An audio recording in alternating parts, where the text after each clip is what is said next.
ইরানের মধ্যে এখন হামলা করতেছে ইসরায়েলে, আমরা কি খুশি? কারণ ইসরায়েলে বোমা মারার সময় এখানে শিয়ার সুন্নি দেখে মারতেছে না, এরা মুসলমান হিসেবে মারতেছে। এজন্য আমাদের উল্টা কথা বলার কোনো সুযোগ নাই। কারণ ইরানের মধ্যে আল্লাহর ওলিদের মাজার আছে না নাই? আমরা বাইজিদ বুস্তামির এখানে দরগা আছে, আস্তানা আছে, আসল মাজার হচ্ছে ইরানে। খাজা গরিবে নওয়াজের জন্মস্থান কোথায়?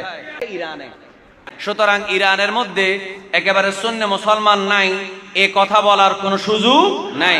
সুতরাং আমরা আজকের এই মাহফিল থেকে দোয়া করছি, জালেম বর্তমান যুগের নমরুদ নেতানিয়াহুকে আল্লাহ তাআলা ধ্বংস করুন, এবং যারা সারা পৃথিবীতে এই ইসরায়েলের হামলায় যারা আক্রান্ত হচ্ছে, মজলুম মুসলমানদেরকে আল্লাহ সাহায্য করুন, এবং মুসলমানদেরকে আল্লাহ সমস্ত জালেমদের উপরে আল্লাহ বিজয় দান করুন। আরেকবার জোরে বলেন আমিন। সবাই একবার মহব্বতে বলেন, বিজয় দেওয়ার মালিক কে?